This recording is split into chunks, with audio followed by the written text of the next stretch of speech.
ఇప్పుడైతే నిజంగా ఇందాక మనం అనుకున్నాం డాక్టర్స్ ఎందుకు తొందరగా చనిపోతుండని 2-3 విషయాలు నేను చెప్పగలుగుతా. ఒకటి, వాళ్ళు నేర్చుకున్న విద్యలోనే లోపాలు ఉన్నాయి, ఓకే. దాన్ని వాళ్ళు 100% నమ్ముతారు. ఉమ్, రెండవది ఏంటంటే వాళ్ళది కూడా సెడెంటిక్ లైఫ్ స్టైలే. తర్వాత ఏ డాక్టర్స్ గెట్ టుగెదర్స్లైనా ఉమ్, లిక్కర్ లేకుండా ఉండదు. ఆ లిక్కర్ ఎప్పుడు స్టార్ట్ అవుతుంది? రాత్రి 10 తర్వాత. ఓకే. దాంతోపాటు వాళ్ళు ఏం తింటారు? చికెను, మటను, పీసెస్ ఇవన్నీ తింటారు. మరి 10 మందికి చెప్పాల్సింది మీరే. మీ లివర్కి రెస్ట్ చేయకపోతే మీరు ఎందుకు ఆరోగ్యంగా ఉంటారు? దాంతోపాటు స్ట్రెస్, వాళ్ళు అన్నది కూడా కరెక్ట్. ఖచ్చితంగా. అన్నిటికంటే డేంజర్ స్ట్రెస్ అమ్మ. ఉమ్, ఈ స్ట్రెస్ని మనం వదులుకోకపోతే ఉమ్, అది మనల్ని తినేస్తుంది. ఉమ్, కాబట్టి మానసిక ఒత్తిడి అనేది, ఎందుకు మానసిక ఒత్తిడి పెరుగుతుంది అంటే లైఫ్లో కంఫర్ట్స్ ఎక్కువైనాయి, అవును. సెల్ ఫోన్లు ఎక్కువైనాయి, టీవీలు ఎక్కువైనాయి.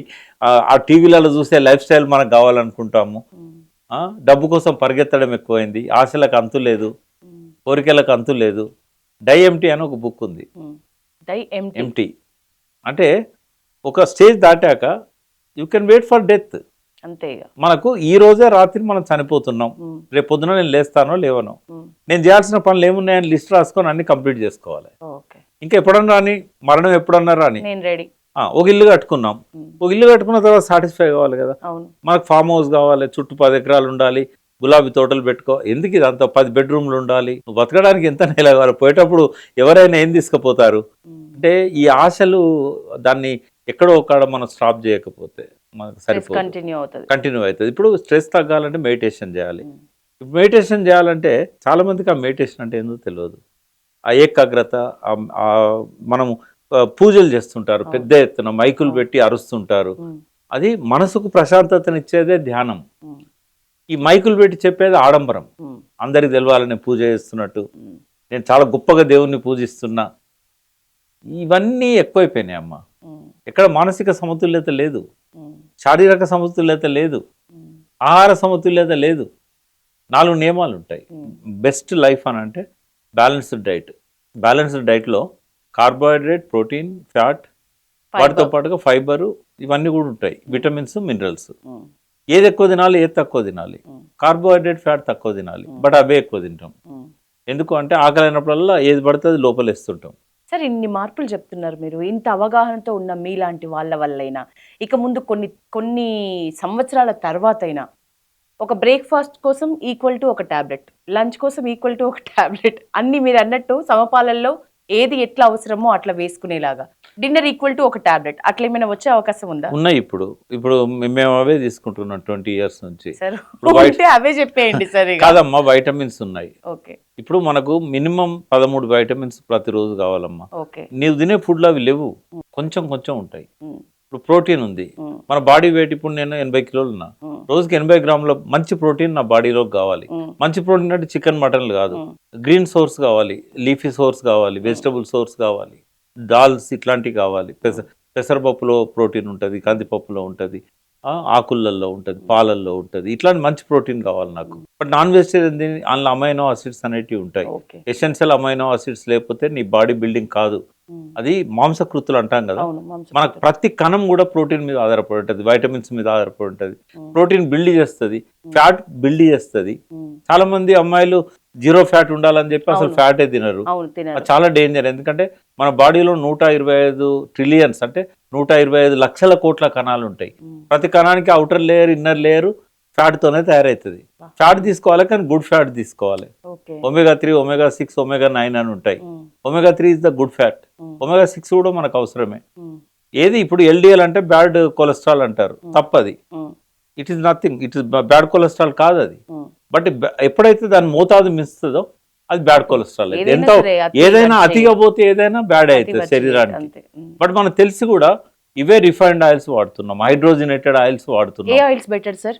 ఈ కోల్డ్ ప్రెస్డ్ ఆయిల్స్ బెటర్. ఉమ్, గాను ఏ ఆయిల్ అయినా కూడా ఒకటే ఆయిల్ ఉండకూడదు. ఉమ్. మార్నింగ్ మార్చుతూ ఉండాలి. బ్రేక్ఫాస్ట్ ఒక ఆయిల్, లంచ్లో కర్రీస్ ఒక ఆయిల్, డిన్నర్లో ఒక ఆయిల్. ఆలివ్ ఆయిల్ చాలా బాగుంటుంది, కానీ దాన్ని ఎక్కువ హీట్ చేయలేము మనం. ఓకే. ఇట్లా మనం ఏంటంటే గానుగ నూనెలు ఉమ్, వెనకటి రోజుల్లో ఉండేది, అవే బెస్ట్ మనకి. ఇప్పుడు ఇప్పుడు హార్ట్ అటాక్స్ ఎక్కువ వచ్చేది దీనివల్లనే. ఉమ్, ఇప్పుడు వ్యాక్సినేషన్ ఇచ్చారు అందరికి, కోవిడ్, చాలా మంది దానివల్ల చచ్చిపోతున్నారు. అవును. దానికి విరుగుడు ఏంటి అంటే మా దగ్గర ఉన్నాయి. ఇప్పుడు ఒక రాధేశ్యామ్ గారు అని కోయంబత్తూర్లో ఒక డాక్టర్ గారు నాకు పరిచయం అయ్యారు. ఉమ్, ఆయనకున్నన్ని PhDలు ఎవరికి లేవు. బా. ఆయన ఏ అమెరికాలో విషయంలో? చాలా పెద్ద అనే గట్ మీద చేశాడు, లివర్ మీద PhD చేశాడు, ఓకే. ఈ లివర్ మీద పిహెచ్డి చేసినాక అలోపతి వద్దనుకున్నాడు. ఆ. ఆయన పెద్ద surgeon, onco neuro surgeon. Okay. అది కూడా 120 ఏళ్ళ కింది పెద్ద హాస్పిటల్ అమెరికాలో ఉన్న హ్యూస్టన్లో ఉన్న హెర్మన్ హాస్పిటల్లో ఆయన చేశాడు. ఓకే. ఆయన ఇక్కడికి అవన్నీ అర్థమైన తర్వాత ఆయన వచ్చేసి ఈ ఆపరేషన్లు సర్జరీలు ఎందుకు చేయాలి, నేను క్యాన్సర్ ట్యూమర్సే రాకుండా చేయొచ్చు కదా అని చెప్పి ఆయన కోయంబత్తూరుకి వచ్చేసి 150 ఎకరాలలో ఊటీలో దొడ్డబెట్ట అని పీక్ అన్నట్టు, అది ఓకే.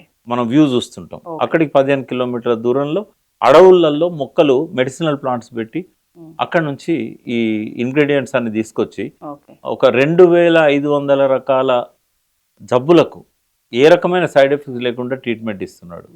మనిషికి 4484 రకాల జబ్బులు రావచ్చని చరక సంహిత చెప్పింది 4000 సంవత్సరాల కింద. సిద్ధ కూడా అదే చెప్తుంది. ఇవాళ ఆయనే 2500 రకాల జబ్బులకు హెర్బల్ క్యాప్సూల్స్, టిసెన్స్ అనేటివి తీసుకొచ్చాడు. టిసెన్ అనేది కొత్త పదం. ఓకే. టిసెన్ అంటే ఏంటంటే వితౌట్ టీ, వితౌట్ కాఫీ, అది వెల్నెస్ టీస్ అన్నట్టు. అవి ఓకే. ఇప్పుడు చామంతి ఉంది, చామంతిలో మన శరీరానికి అవసరమైన, మన గట్టుకు అవసరమైనవి చాలా మంచి లక్షణాలు ఉన్నాయి. మందార పువ్వులో ఉన్నాయి, పుప్పొడిలో ఉన్నాయి, ఆకులలో ఉన్నాయి, వాటి పెటల్స్లలో ఉన్నాయి. రెడ్ రోజ్ మనం అమ్మాయిలు ఇష్టపడతారు బాగా. రెడ్ రోజ్ పెటల్స్లలో మన శరీరానికి అవసరమైనవి చాలా ఉన్నాయి. దాల్చిన చెక్కలో చాలా ఉన్నాయి, లెమన్లో ఉన్నాయి, జింజర్లో ఉన్నాయి. వీటన్నిటి నుంచి ఆయనే ఈ వెల్నెస్ టిసెన్స్ అనేటిది ఇంట్రడ్యూస్ చేశాడు. అది ఇప్పుడు భారతదేశంలో ఫస్ట్ టైం ఆ కాన్సెప్ట్. ఇంకా నీకు ఏ జబ్బు రాదు. 21 రోజులు 21 రకాల టీలు పరిగెట్టున తీసుకున్నట్టయితే ఒక ఆర్డర్ ప్రకారంగా ఇంకా ఏ జబ్బులు రావు. అంత ఉన్నాయి కూడా బ్యాలెన్స్ అయిపోతాయి, లంగ్స్ కానీ, లివర్ కానీ. అయితే క్యాన్సర్ ట్యూమర్స్ కూడా ఆయన తగ్గిస్తున్నాడు. అంటే ఇటువంటి అన్ని కూడా సక్సెస్ రేట్ బాగుందా? సక్సెస్ రేట్ చాలా బాగుంది. ఆయన ఏమంటాడంటే, ఆయన క్యాన్సర్ సర్జనే.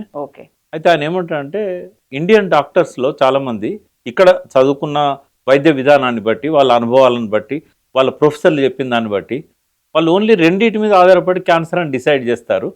ఒకటి పెట్ స్కాన్, రెండవది ఏంటంటే బయాప్సీ. అయితే ఆయన ఏమంటాడంటే, ఈ రెండే కాదు, రక్త పరీక్షలలో కూడా మార్పులు కనబడాలి. క్యాన్సర్ పేషెంట్కి ఒక రిపోర్టుకు నెక్స్ట్ రిపోర్టుకు తేడా కనబడుతుంది. తర్వాత క్యాన్సర్ ఉన్నదని నిర్ధారణ చేసినప్పుడు రక్త పరీక్షలో తెలిసిపోతుంది, బట్ అది ఎవ్వరు చదవడం లేదు. తర్వాత బయాప్సీలో కూడా 100% అక్యురేట్ రిజల్ట్ రాదట. ఎందుకంటే మనం సెల్స్ బాడీలోంచి అది మన లోపల లిక్విడ్ తీసినా, టిష్యూ తీసినా అవి చనిపోతాయి బయటకు వచ్చాక. అది లైఫ్ ఉండదు దానిలో. అది టెస్ట్ పంపిస్తే 4 రోజుల తర్వాత వాళ్ళు టెస్ట్ చేస్తారు. డెడ్ సెల్స్ కదా అవి. డెడ్ సెల్స్ నుంచి అక్యురేట్ రిజల్ట్ రాదు, బట్ వాళ్ళ అలవాటు ప్రకారంగా రిపోర్ట్ పంపుతారు. పెట్ స్కాన్లో ఏమైందంటే గ్లూకోజ్ వాటర్ తాగిస్తారు. తాగించినప్పుడు షుగర్ ఎక్కడెక్కడైతే అక్యుములేట్ అవుతుందో గ్లూకోజ్ బాడీలో అక్యుములేట్ అయింది క్యాన్సర్ అని నిర్ధారిస్తారు. ఎందుకు అంటే ఆ క్యాన్సర్కి ఇష్టమైన ఆహారం గ్లూకోజ్. అది పట్టుకొని ఉంటాయి అవి. ఆ షుగర్ వాటర్ను చేసినప్పుడు పట్టుకొని ఉంటాయి. కాబట్టి కేవలం దాని మీద ఫోటో మీద ఆధారపడి ఎక్కడెక్కడైతే రెడ్ డాట్స్ ఉంటాయో అక్కడ క్యాన్సర్ ఉన్నదని చెప్పడం కరెక్ట్ కాదు. లిపిడ్స్ కూడా మిస్గైడ్ చేస్తున్నాయి. లిపిడ్స్ ఎక్కడైతే అక్యుములేట్ అవుతాయో, కొవ్వు పదార్థాలు కానీ, కొలెస్ట్రాల్ లాంటివి కానీ, వాటి వల్ల కూడా సిస్ట్ ఫామ్ అయితే కూడా క్యాన్సర్ అంటున్నారు. ట్యూమర్స్ అన్ని క్యాన్సర్స్ కాదు. 80% ట్యూమర్స్ క్యాన్సరే కాదు. కానీ ట్యూమర్ అనగానే భయపడిపోతాం, సగం అక్కడే చచ్చిపోతాం. రైలు పట్టాల మీద చనిపోవాలనుకున్నాడు, వాడు తల మీకెళ్ళి రైలు వెనక చనిపోడు, ఆ సౌండ్ చచ్చిపోతాడు. చాలా మంది హార్ట్ అటాక్ అని చెప్పి పోస్ట్ మార్టం రిపోర్ట్లో వచ్చినాయి. అట్లనే శరీరంలో జరిగే ఇవన్నీ అర్థం చేసుకోకుండా వాళ్ళు ఏంటంటే ఒక రొటీన్ పద్ధతిలో మెడిసిన్ చదివినారు కాబట్టి వాళ్ళు చెప్తారు వాళ్ళు. కానీ వాళ్ళందరికంటే మనకే ఎక్కువ అవగాహన ఉండాలి మన శరీరంలో ఏం జరుగుతుంది.